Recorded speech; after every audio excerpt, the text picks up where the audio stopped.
Bom, seja bem-vindo, Christophe. A Universo Produção tem o prazer de receber você para este Diálogo Internacional, que tem o enfoque de apresentar a FIAF, Federação Internacional de Arquivos de Filmes, sua comunidade de estratégias, no contexto da programação da 15ª Cineop, Mostra de Cinema de Ouro Preto. Christophe Dupin é o administrador sênior da FIAF, editor executivo do Journal of Film Preservation e historiador do cinema. A FIAF é uma entidade que reúne 171 arquivos e cinematecas. Criada em 1938, desempenha um papel central na articulação de uma comunidade dedicada à preservação e ao acesso do patrimônio cinematográfico mundial. A proposta desta conversa é apresentar as formas de atuação da Federação nesse contexto de inédita crise mundial que demanda o fortalecimento das redes de colaboração e solidariedade. Ficamos muito felizes com a participação de representantes da FIAF. Este era um desejo antigo nosso, mas que não tinha sido possível em outros anos, sobretudo por questões de agenda. Ter aqui a participação do Christophe Dupin ganha ainda mais uma outra dimensão com a crise que estamos enfrentando com a Cinemateca brasileira. Membro mais antigo da FIAF, principal instituição dedicada à preservação do patrimônio audiovisual brasileiro, a FIAF vem acompanhando também de perto a situação e participando dessa mobilização da comunidade internacional em torno da situação da Cinemateca brasileira. Sua presença aqui ajuda ainda mais nesse processo. E lembrando que a FIAF esse ano escolheu o cineasta brasileiro Walter Salles para receber o prêmio anual da entidade. Bom, vamos passar a palavra para o Christophe Dupin. So, Christophe, the screen is yours. Okay, well, thank you, and good morning, everyone, as I believe it's the morning where you are. I'm Christophe Dupin, and I'll be speaking to you today from my office at the FIAF Secretariat in Brussels, and I think we can start the little presentation that I was going to show you. So,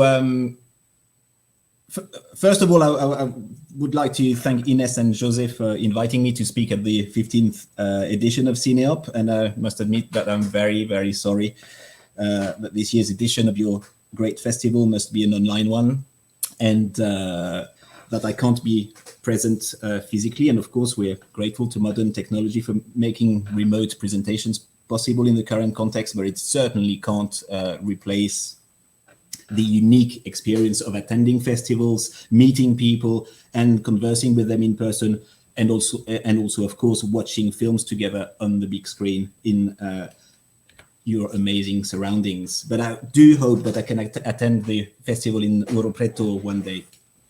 But I've been following the Cineop Festival from afar for a few years now, and from what I know, Cineop has become a very important event dedicated to both film history and film preservation. And if I have been the administrator of FIAF since 2011, I am also a historian of the film archive movement, and more particularly of the network of solidarity and cooperation between film archives of the world, that is FIAF. Since the history of FIAF is very much at the crossroads of film history and film preservation, and because FIAF's actions today are very much the result of its rich 82-year-old history, I thought it would be rather relevant for me to give you an overview of this history. A history, it is worth noting here, in which a number of eminent Brazilian personalities have played an active role, for instance, Paulo Emílio Sales Gomes from the late 1940s, Cosme Alves Neto from the 60s, and Maria Rita Galvão from the late 70s, to only name the most obvious ones.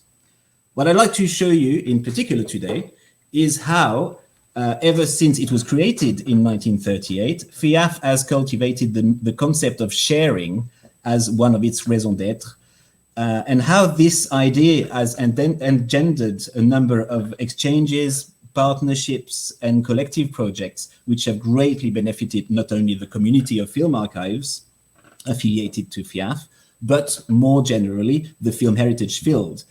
And finally, how the spirit of solidarity and cooperation has never been so necessary as in the current context of the COVID-19 pandemic and its potentially catastrophic consequences on our field.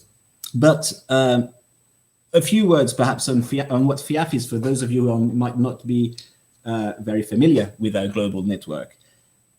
FIAF is the oldest international organization dedicated to the preservation of, but also access to, the world's film heritage. It is an association of the leading non-profit film heritage institutions around the world, national, regional or university film archives, but also cinematecas, film museum, and even a few specialized film festivals. It is for historical reasons registered as a French association, but its secretariat has been based in Brussels since the late 60s. Founded by 4 film archives in the late 30s, it now brings together 171 film heritage institutions in 75 countries on all continents, as you can see on this map. I'd like to take this opportunity to let you know that we have just completed work on a new, exciting, dynamic chronological map of the FIAF network that is available on the FIAF website. And I strongly encourage you to have a look at it to learn more about the evolution of the FIAF network, but also about its affiliates. As you can see on this graph showing the evolution of the of FIAF membership over time, our community of film archives has grown rather continuously over the last 8 decades to reach the current record of 171. The different colors on the graph reflect changes in the typology of membership categories over the years. Currently, there are 2 categories of affiliates. First, the full members, which are institutions with legitimate and primary responsibility for the preservation of an original and significant moving image collection. Many of these archives, of these members, are national film archive of their country. The second category is that of the associates, which are non-profit institutions active in a field related to the goals of the Federation, but which do not necessarily have care of significant archival moving image collection. In the early days of FIAF, the admission policy was strictly limited to the major film archives of each country and to 1 member per country. But since the 70s, our membership policy has been a lot more inclusive, and most non-profit institutions truly dedicated to film heritage can be admitted to FIAF. Geographically, of our 171 affiliates, 21 are located in Latin America, including 3 in Brazil, the Cinemateca Brasileira since 1948, the Cinemateca do Museu de Arte Moderna since the late 50s, and the Arquivo Nacional since 2006. And as you can see on the chart on your right, just over half of our affiliates are, for historical and cultural reasons, perhaps located in Europe, but every other region of the world is represented. A few words on the structure of our association. Representatives of members and associates meet once a year at the Federation's General Assembly, which is the parliament of the Federation. And every 2 years, the GA elects an executive committee consisting of 13 members who must be employees of FIAF archives. And among them are the president, the secretary general, and the treasurer of FIAF. The executive committee conducts the business of the Federation between 2 general assemblies, initiates projects approved by the General Assembly, and ensure that they are properly implemented. The day-to-day administration of the Federation and the implementation of the projects are carried out by the FIAF Secretariat in Brussels under the authority of the senior administrator, myself. A lot of FIAF's work is also done by FIAF's 3 specialized commissions, currently the Cataloging and Documentation Commission, the Programming and Access to Collections Commission, and the Technical Commission. Composed of voluntary individual experts from affiliated archives, their remit is to assemble, study, and publish the most reliable scientific information relating to their respective field of expertise in the form of standards, manuals, and other relevant resources for the benefit of the FIAF community and indeed the whole film heritage sector. After this very brief overview of who we are and what we do, time now for a few historical considerations with an emphasis, as I said earlier, on the importance of the concept of sharing as the driving force of FIAF's development from its origins to the very last few weeks. I think we can trace the birth of the concept of sharing among film archives to the defining moment that was the trip to Europe of Iris Barry and her husband, John Abbott, who were in charge of the Museum of Modern Art Film Library in New York in the summer of 1936. There, they met the founders of several European archives, including Olwen Vaughan and Ernest Lindgren of the British Film Institute, Henri Langlois of the Cinémathèque Française, and Frank Hensel of the Reichsfilmarchiv, the archive of the Nazi regime. They all promised to keep in touch and to start exchanging not only films, but also related materials such as stills, scripts, and books. And as you can see from this statement, this quote from Langlois, exchanges were seen as the key to the respective archives' early development. This archival document also shows some of the film classics exchanged in the pre-war period between Paris, London, New York, and Berlin. It was during the Abbott's second trip to Europe in the spring of 1938 that Langlois proposed to create a framework for these exchanges by establishing a formal network between them, the International Federation of Film Archive. The founding text was signed on the 17th of June 1938 in Paris by the 4 founding members, and a year later they all met in New York for the Federation's first ever Congress. With hindsight, the founding of FIAF seems totally anachronistic in the global context of the pre-war years, a period during which most international bodies were collapsing one after the other. It really shows, however, that for the leaders of these first film archives, being part of an international network was an absolute condition of their development, and therefore of the rescue of film heritage, regardless of the political context. The preservation of the fragile medium of film was an entirely new and unrecognized activity.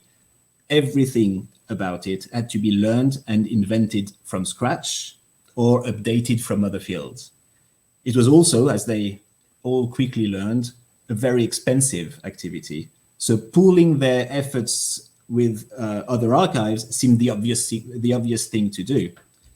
But the shocking swastika stamp on the FIAF constitution is there to remind us of the very particular context in which FIAF was founded. Anyway, after the inevitable interlude of the Second World War, the next 15 years in the post-war period were marked a first coherent phase in the history of FIAF, during which Henri Langlois was the undisputed leader of the film archive movement. He played a key role in the rapid development of the FIAF network in the post-war period, which gained almost 30 new members within a decade. He was keen to share his passion for film with young and would-be film archivists around the world, and his enthusiastic support helped many film archives to emerge, often from film clubs. He was particularly active on the South American continent, where he enabled the creation and growth of a number of cinematecas. He also strongly encouraged the exchange of films and other materials between archives and circulated his own prints very generously. In these post-war years, the main forum for serious discussions within the FIAF community was the annual Congress, then attended only by the directors of those first archives. Although Langlois led and therefore oriented most of the debate, other leaders progressively started to make their different views on what should be shared heard. One of them was Ernest Lindgren, the curator of the BFI's National Film Archive in London, who advocated the urgent need for FIAF archives to share the growing scientific knowledge that was slowly being acquired in the fields of film storage and preservation, cataloging, and documentation. From the start, his archive had been at the forefront of these developments, and he was happy to share his own archive's experience and findings with the rest of the community. The two sides often clashed, and when Langlois and his Cinémathèque eventually left FIAF in 1960, for various reasons I don't really have the time to explain here, he thought the Federation would actually collapse without him. but instead the archives of the network quickly rallied, and FIAF entered a new, very productive phase during which the sharing of all kinds of experiences and knowledge gave birth to numerous collective projects and resources, leading the film archival field on the path of professionalization. It is worth noting that this new era of great development coincided with the Cold War. By always remaining a politically neutral organization, FIAF managed to navigate through these troubled times successfully. Cooperation between Eastern and Western film archives on joint projects was even never so active as in the 60s and 70s. The emergence of many collaborative projects was made possible in particular by the setting up of specialized commissions that I already mentioned earlier. The very first to emerge was the Preservation Commission in 1961, which is now known as the Technical Commission. And for the last 57 years, it has provided support and guidance for film archivists and technicians, and carried out and published original research on all technical and scientific aspects of film storage, preservation, restoration, and identification. Today, many of these resources are accessible via the FIAF website. At the end of the 60s, two more commissions were established. The Cataloging Commission, which created and regularly updated key standards for describing film collections in archives, and the Documentation Commission, which published directories and various guides about documentation of film and non-film materials. These two commissions were eventually merged into the Cataloging and Documentation Commission in the late 1990s, and it is more active than ever today, having published recently its moving image cataloging manual. Finally, the Programming and Access to Collections Commission came into being much later in 1990, and it too offers key online resources, which I encourage you to go and check on the FIAF website. It is also important to note that the sharing of information about the work of FIAF and its ever-growing number of affiliates has been made possible via the various incarnations of a FIAF bulletin, initially from 1955 to 63, then from 1972 onwards, and now in the form of a FIAF bulletin online.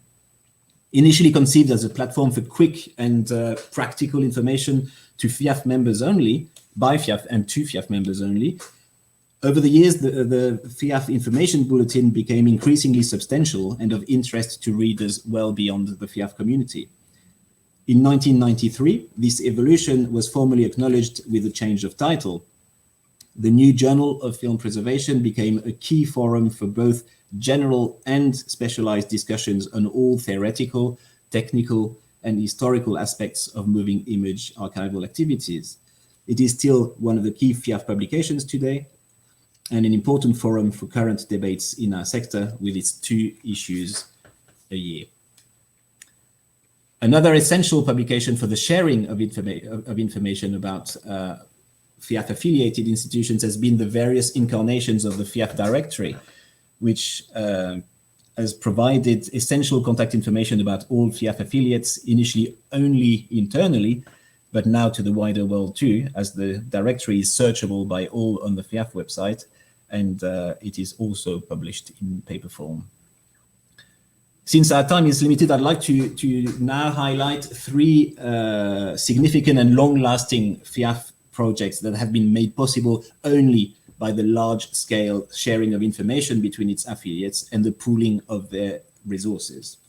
The first is the project of a unified catalogue of FIAF Archives film collections, which goes back to the 1950s, a time when many film archives were rather secretive about their film collection. Because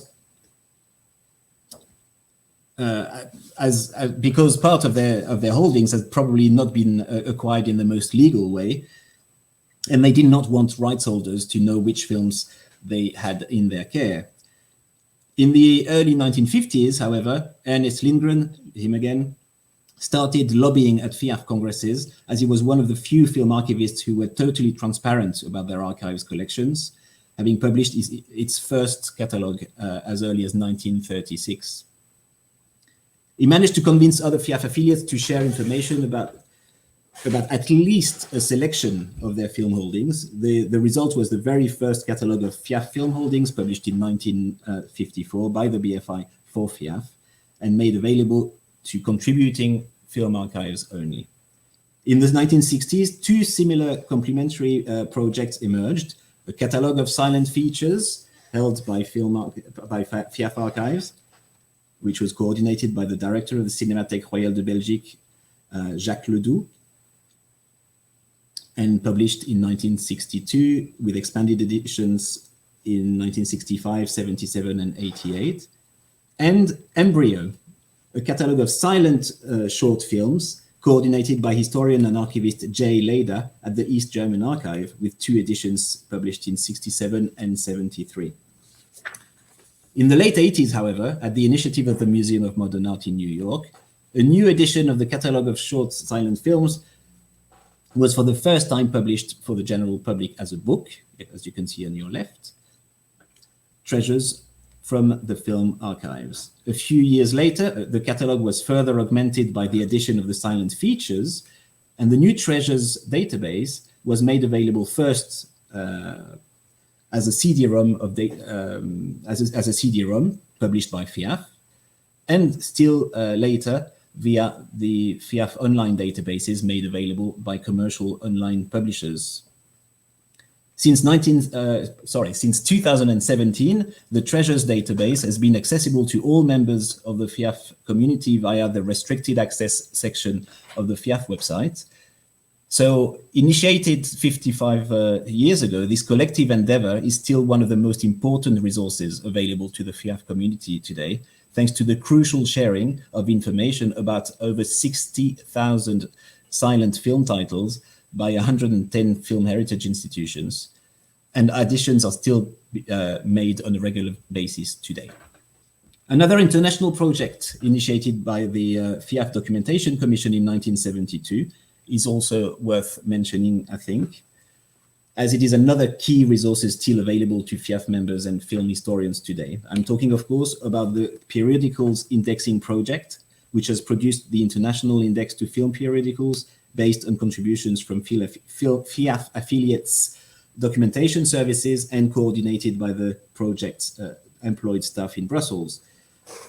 Initially circulated among FIAF affiliates in the form of index cards, as you can see on this slide, it was then made available to libraries, universities, and individual researchers via published annual volumes, and more recently via online publishers.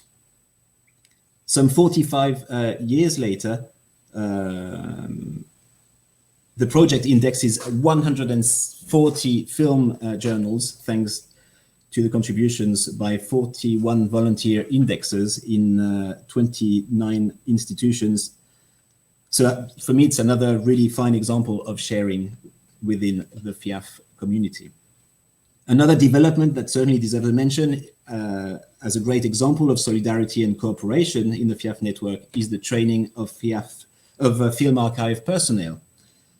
If the idea first emerged as early as in the 1950s, the very first FIAF summer school took place in 1973.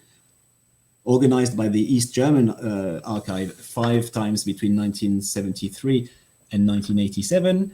It then moved first to the BFI in London, then to the George Eastman House, as it was called then, in Rochester, before it was taken over by the Cinematecas di Bologna and its lab in 2007, where it takes place every other year, even though this year's edition had to be cancelled for obvious reasons, unfortunately.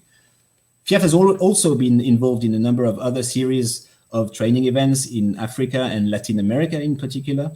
And on the basis of this rich experience acquired by the Federation over the years, a new ambitious and better structured training and outreach program was launched 5 years ago to expand and systemize the training of film archivists on all aspects of film preservation and restoration, but also cataloging, documentation, and programming, wherever it is needed. And thanks to the voluntary contribution of dozens of experts from FIAF archives who take part in the teaching. Thanks to this program and to the coordinator employed to lead it, new models of training events have emerged in the last 5 years.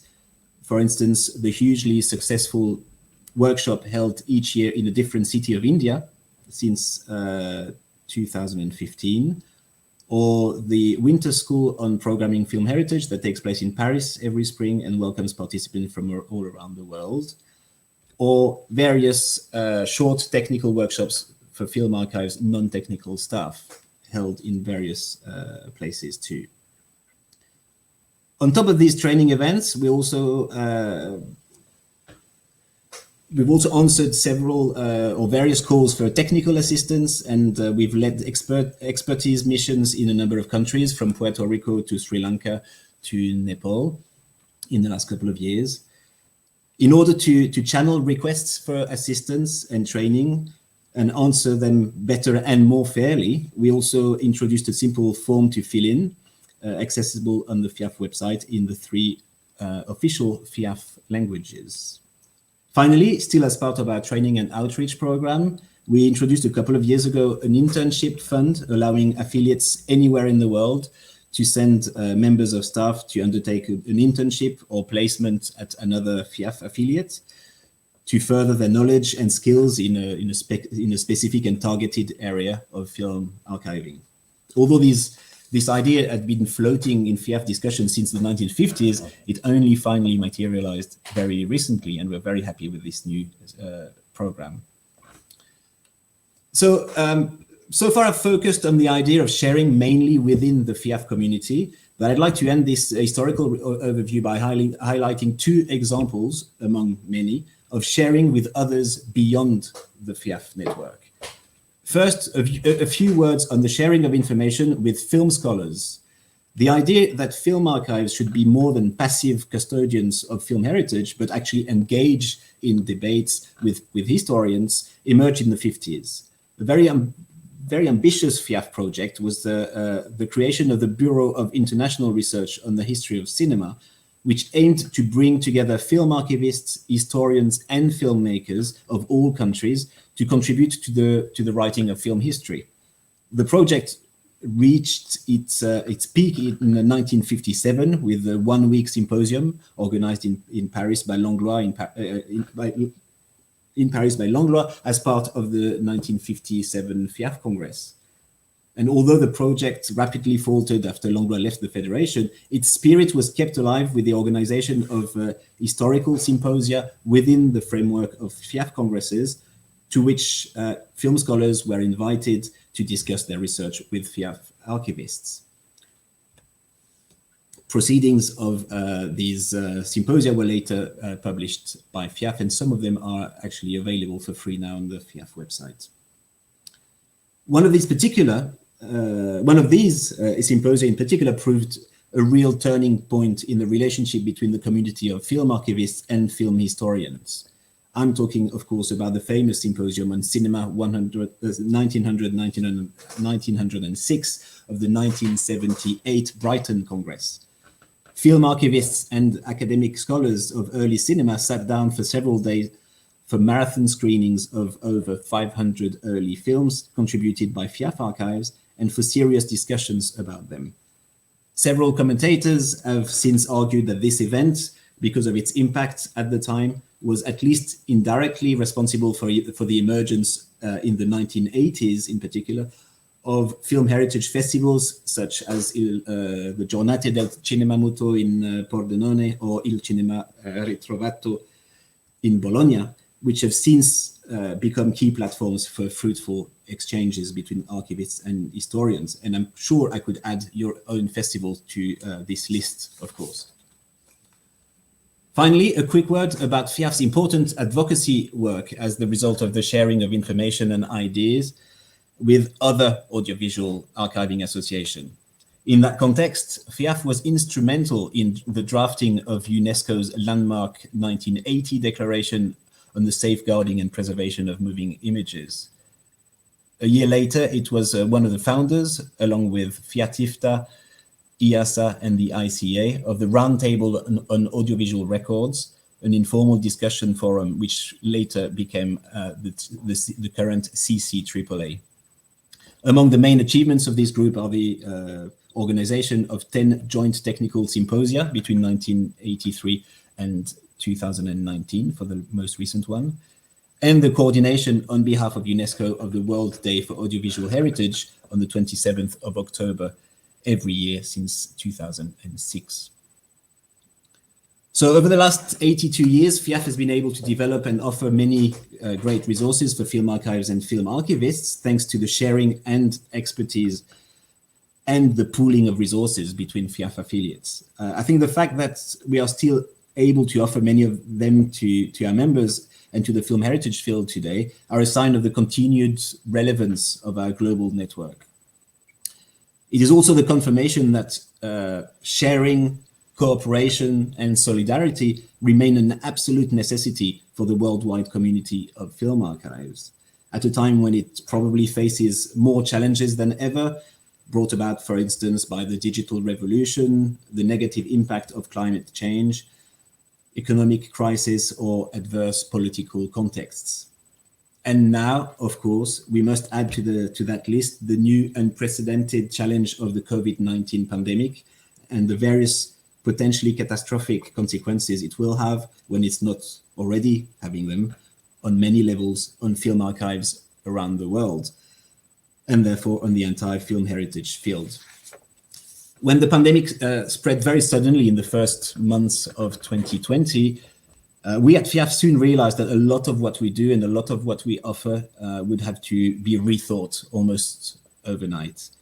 The first incredibly tough decision that we had to take was the cancellation in mid-March of the FIAF Congress, due to take place a month later in Mexico City, hosted by Filmoteca UNAM. This was rather traumatic for the organizers, but also for the many film archivists who had already booked their trips and were so looking forward to the event. It was the first time since 1940 that a planned FIAF Congress had to be cancelled, and last time it was because of a world war. It soon became clear that all other in-person meetings and events, including our planned training initiatives for 2020, would have to be put on hold for the foreseeable future. What was important for us was to remain proactive and to ensure that we could continue to offer services and support to our members, in particular in this new adverse context. The first thing we did was to increase our online presence and create a number of web resources that would be useful not only to film archives, but also to promote their work and collections to the wider world. Here are a few brief examples of what we've done since the spring in the context of COVID.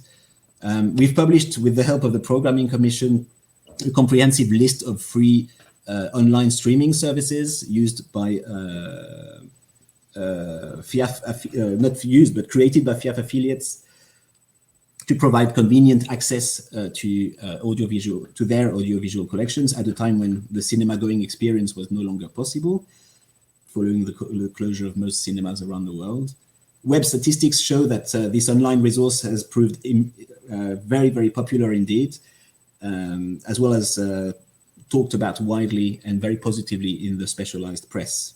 We also had the idea of proposing, as an extension to this resource, an online programming game based on the tens of thousands of films freely available on our members' streaming platforms. So far, we've received about 15 contributions. You can go and check them online, or you can even make your own program for everyone to enjoy.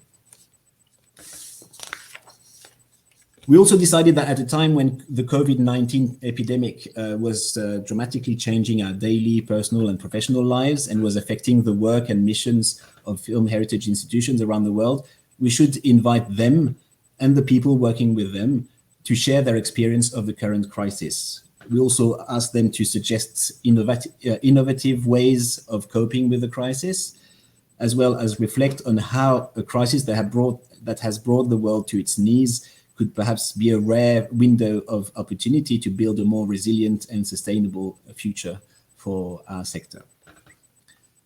We have received a number of very interesting contributions, although perhaps not as many as we initially hoped. We will also publish some of these contributions and other newly commissioned ones in a special dossier of the next issue of our Journal of Film Preservation in October. But the sharing platform remains open, and new contributions can always be added to it. We also have to quickly introduce the new tools or new way of communicating to ensure the continuation of FIAF's democratic life, despite the adverse context. So for the first time in FIAF's history, the Executive Committee met for 2 days in May via video conference.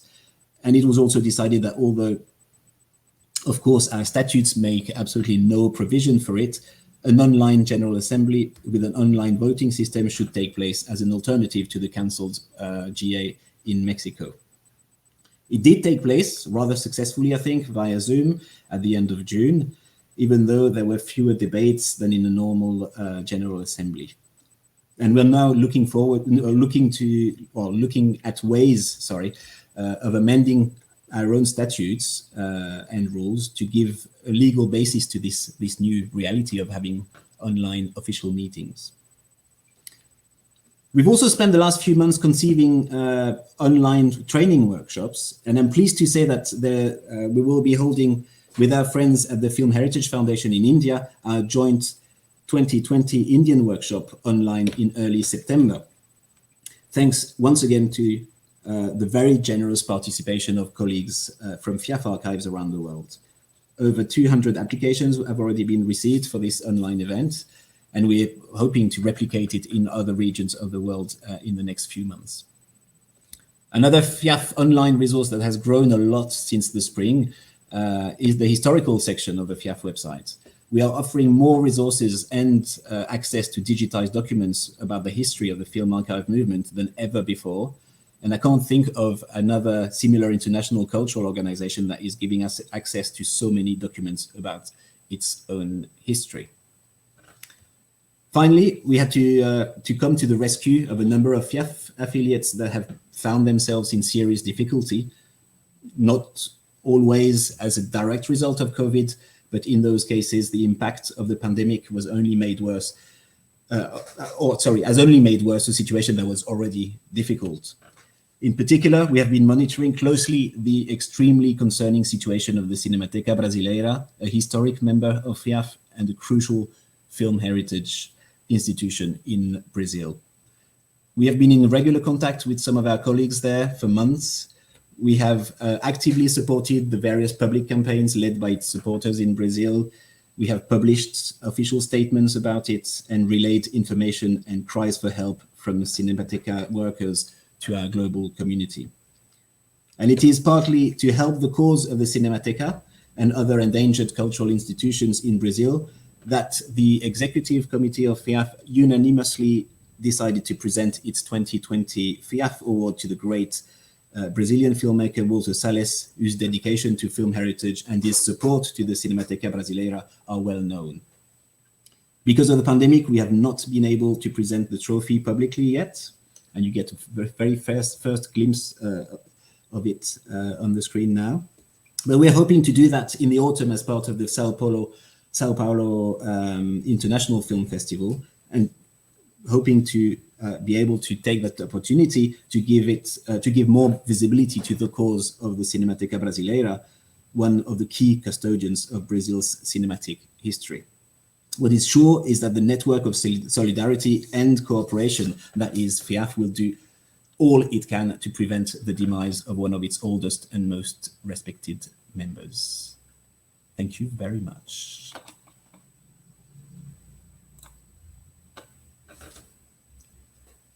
Thank you, Christophe, for such a rich presentation. It's quite inspiring to see how much FIAF has done recently to present its own history. So congratulations for you to that. We have about less than 20 minutes, so we can have a short discussion. So you presented already, mentioned that the historical presence of Latin American institutions in FIAF. But I would like to ask you to talk a little longer on that, because despite this historic presence, today, due to geographic, financial instability issues, we have this European centrality.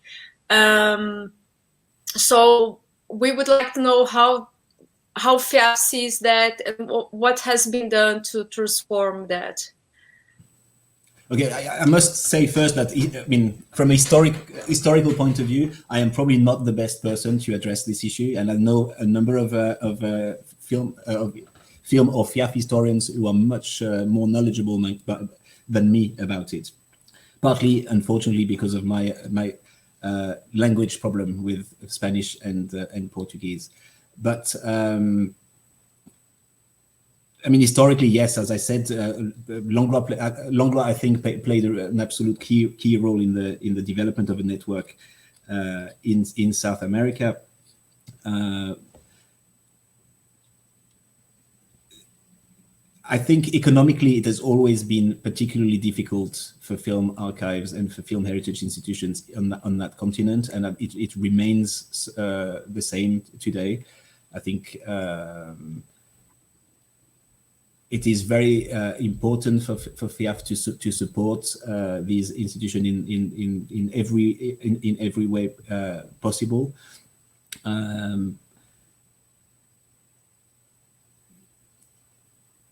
But sometimes communication is difficult with some of them, even though I think things have improved over the last few years. Of course, as I said in my presentation, the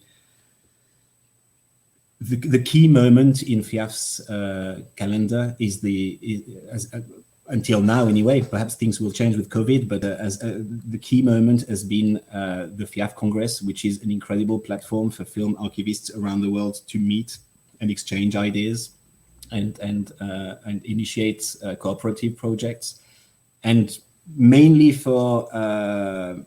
I think for economic reasons, there have been few delegates from South America present at congresses generally. The Latin American contingent is always quite small, and some of our colleagues with whom I am in contact by email, I must say I have never seen, because they have never been able to travel to a congress.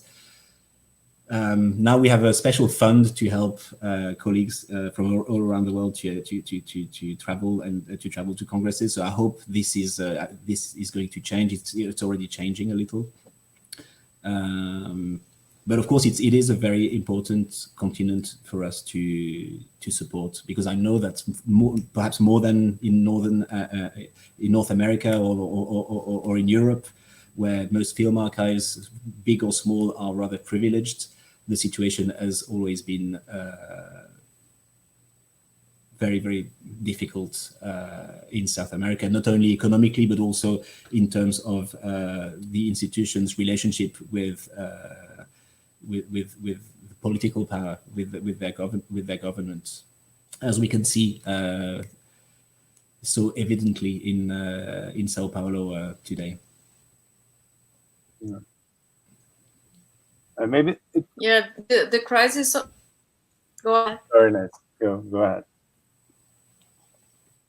No, we can discuss a little further the crisis of the Cinemateca Brasileira, but indeed, I think it's quite positive to have discussions on FIAF, on how to incorporate and promote and to aid those institutions, because it's quite wonderful to see the archival world, and we still see today such a huge gap on what those institutions, and mostly which audiovisual heritage of each country has survived and which is still being destroyed today. So thank you for sharing that. I think there is an incredible resilience on the South American continent. I don't know how you do it, but when you see some of the enormous crisis that some of our affiliates on that continent have gone through, and you see that they are still around today and they're still doing their job, within so limited resources, it's almost a miracle. It's really heartwarming, and it's a lesson for other maybe richer continents and richer institutions elsewhere. That said, I am extremely, extremely worried about the current situation of the Cinemateca Brasileira, and I know it has managed to survive many crises. I was looking at our archival papers when I was preparing this presentation, and I found this traces of their very first crisis, which was in 1957, this massive fire that took place there, and I saw documents about the amazing response from the FIAF community then, and I'm glad that we're seeing the same 70 years later. But I am really concerned about this particular crisis, and I'm not sure. I don't know what we can do to make sure that it survives yet another crisis. This one looks like nothing we've seen before. Indeed, it's unprecedented, and there is no positive perspective that meets the urgency. José? Yeah, but the support, the presence of FIAF here now, I think it make a huge difference, and it's important to the Brazilian archive community to see that, to see the international support in our presence, and I think it could help. We hope so, but maybe not only talk about Brazilian situation. Could you tell us a little bit more about the performance of the context of during the pandemic, and regarding the most affected institutions? There are other institutions it was very affected by this situation. How FIAF? Yes. I mean, obviously, I don't think I know another institution that is in the state, in the very difficult state that the Cinemateca Brasileira is in. But once again, as we said before, it's not only not really because of COVID-19. Lots of FIAF archives, rich or poor, are facing big difficulties. A lot of the rich ones are experiencing difficulties for the first time, and a lot of the ones that were already at risk are even more at risk today, and we will be more at risk in the next few months if this crisis goes on and on. I mean, first, a number of them were affected in health terms. I know several FIAF affiliates that had a number of their staff directly affected by the disease, and of course, then you have the social and economic impact on film archives. Many of them have to rely on their box office revenue to economically, and of course, almost every FIAF archive, if not all, have had to close their cinema when they have one very quickly in March or April, and of course that's a revenue that's no longer coming in. At the same time, FIAF archives, almost by definition, at least the majority of them are funded by governments, and when there is a health crisis which is turning into a economic crisis to the scale of the current one, it is fair to say that public funders, governments, rarely decide that the cultural sector, and within the cultural sector, film heritage sector, are the priority. which means that this is not because FIAF archives have been losing revenue that they will get more money from their government. I think it's the other way around. It's the opposite.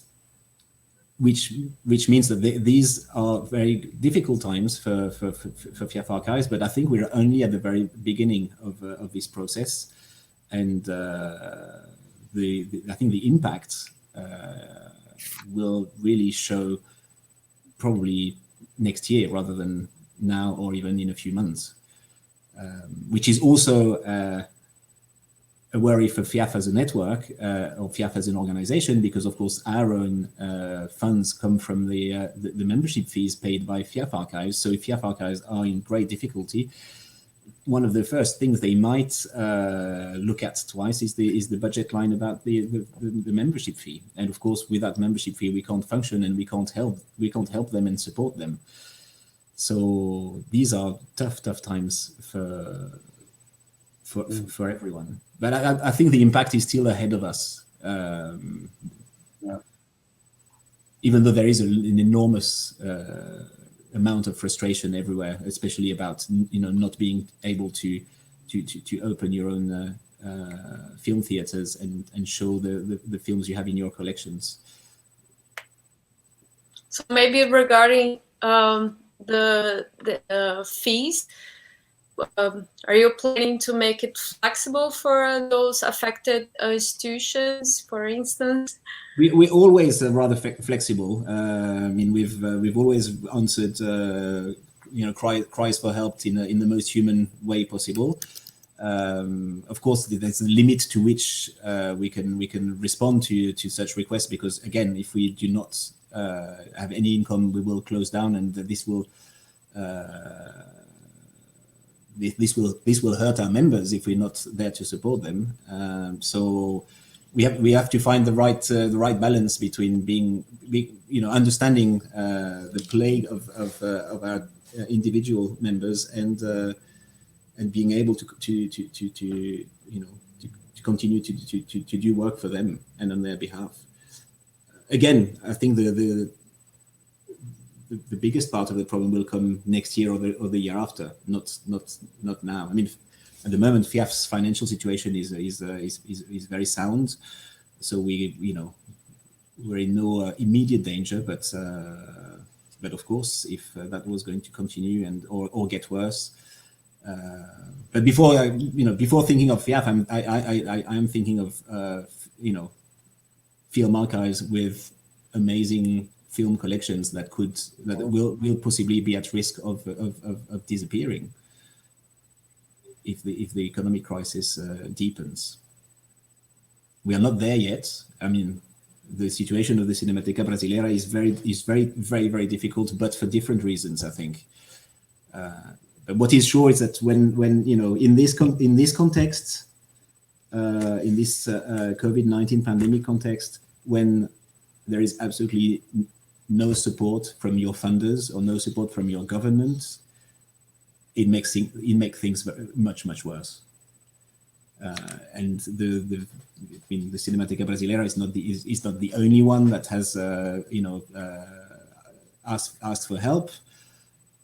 But in every other situation, it's been obvious that the ones that were at real risk were those that had a government that either did not bring the help that they needed, or were even vocally opposed to them. The political context certainly doesn't help when it's against you.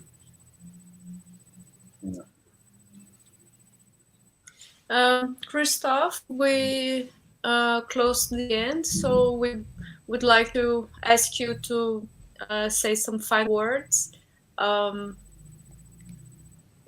Something, I think your presentation was so very deep and managed to show us all FIAF has done and has been doing in the past years. I think I've certainly done the same or a similar presentation on FIAF's failings and crisis, of course. I decided to show how this really positive idea of sharing and of cooperation and solidarity has created great resources. But that is not to say that FIAF, like every other institution, has not had its bad moments and its So I wanted to make that clear. These are terrible times, and I think that to remain active in whatever way you can, as I said at the end of my presentation, for us the best way to do it in this current context is to have a much more active presence online by creating new online resources. But by any way possible, you're doing the same with this festival. This week in Bologna, they've managed to have their festival in person, which is amazing too. I think what is important is to carry on doing things and carry on debating, even if it has to be via, through a screen, which is horrible. But I think it's very, very important that we continue to discuss things and create resources and share ideas, and hopefully share ideas about a better world generally, but even a better film heritage field as well. And your festival is doing just that. And I will conclude as I started. I will really look forward to coming to your festival in person as soon as I can.